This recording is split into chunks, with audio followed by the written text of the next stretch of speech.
ब्रह्मा देव story. Brahma ji ने एक बार मनुष्य को अपने पास बुलाकर पूछा, तुम क्या चाहते हो? मनुष्य ने कहा, मैं उन्नति करना चाहता हूं, सुख शांति चाहता हूं और चाहता हूं कि सब लोग मेरी प्रशंसा करें। ब्रह्मा जी ने मनुष्य के सामने 2 थैले रख दिए और बोले, इन थैलों को ले लो। इनमें से एक थैले में तुम्हारे पड़ोसी की बुराइयां भरी हैं, उसे पीठ पर लाद लो।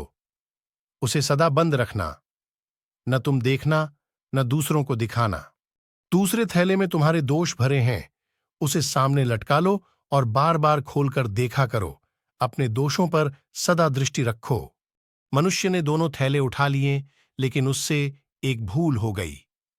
उसने अपनी बुराइयों का थैला पीठ पर लाद लिया और उसका मुंह कसकर बंद कर दिया। अपने पड़ोसी की बुराइयों से भरा थैला उसने सामने लटका लिया। उसका मुंह खोलकर वह उसे देखता रहता और दूसरों को भी दिखाता रहता। इससे उसने जो वरदान मांगे थे वे भी उलटे हो गए। उसका पतन होने लगा। उसे दुख और अशांति मिलने लगी। सब लोग उसे बुरा बताने लगे। देव, मनुष्य तथा असुर देव, मनुष्य तथा असुर तीनों ब्रह्मा जी के पास पहुंचे तथा उनसे कल्याणकारी उपदेश देने की प्रार्थना की।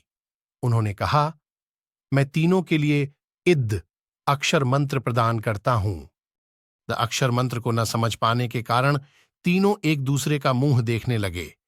ब्रह्मा जी ने देवों से कहा, देवों के लिए अहंकार सबसे अधिक घातक होता है। अत द अक्षर में तुम्हारे लिए संदेश छिपा है, इंद्रियों के अहंकार आदि दोषों का दमन करना। उन्होंने मनुष्य को समझाते हुए कहा, मानव को निरंतर सेवा तथा परोपकार में तत्पर रहना चाहिए। तुम्हारे लिए इद का अर्थ है निरंतर देते रहना। सेवा और परोपकार के कार्यों में तन मन और धन से सहयोग देते रहना ही मानव का धर्म है। इसके बाद उन्होंने असुरों को भी इद का रहस्य समझाते हुए बताया, असुर तामसी वृत्ति के कारण कहीं क्रूर न बन जाएं, इसलिए तुम्हारे लिए इद का संदेश दिया है। दया भावना ही तुम्हें पतन से बचाएगी। प्रजापति ने अपने एक ही अक्षर मंत्र से इंद्रियों के दमन, सर्वस्व दान तथा करुणामय दया का अनूठा और मूल्यवान उपदेश तीनों को दे दिया।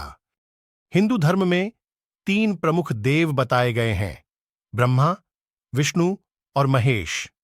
भगवान विष्णु को संसार का पालनहार और भगवान शिव को संहार का देवता माना जाता है, तो वही ब्रह्मा जी को सृष्टि का रचयिता माना गया है।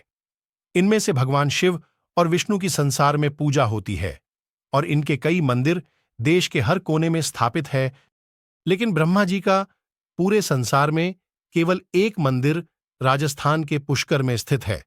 क्या आप जानते हैं ऐसा क्यों है? क्यों नहीं की जाती इनकी पूजा? तो चलिए आज हम आपको इसके पीछे की जुड़ी कथा के बारे में बताते हैं। एक बार ब्रह्मा जी के मन में धरती की भलाई के लिए यज्ञ करने का ख्याल आया, लेकिन यज्ञ के लिए जगह की तलाश करनी थी। इसके लिए उन्होंने अपनी बांह से निकले हुए एक कमल को धरती की ओर भेजा। कहते हैं कि जिस स्थान पर वह कमल गिरा, वहां ही ब्रह्मा जी का एक मंदिर बनाया गया है। यह स्थान है राजस्थान का पुष्कर शहर, जहां उस पुष्प का एक अंश गिरने से तालाब का निर्माण भी हुआ था। पौराणिक कथा के अनुसार ब्रह्मा जी यज्ञ करने के लिए ब्रह्मा जी पुष्कर पहुंचे, लेकिन उनकी पत्नी सावित्री ठीक समय पर नहीं पहुंची। पूजा का शुभ मुहूर्त बीतता जा रहा था। सभी देवी देवता यज्ञ स्थल पर पहुंच गए थे, लेकिन सावित्री का कुछ पता नहीं था।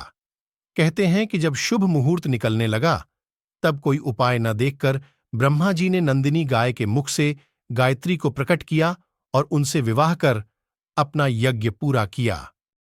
कुछ समय बाद सावित्री यज्ञ स्थल पर पहुंची तो वहां ब्रह्मा जी के बगल में किसी और स्त्री को बैठे देख वो क्रोधित हो गईं।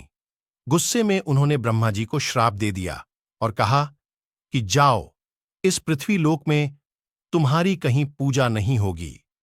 हालांकि बाद में जब उनका गुस्सा शांत हुआ और देवताओं ने उनसे श्राप वापस लेने की प्रार्थना की, तो उन्होंने कहा कि धरती पर सिर्फ पुष्कर में ही ब्रह्मा जी की पूजा होगी।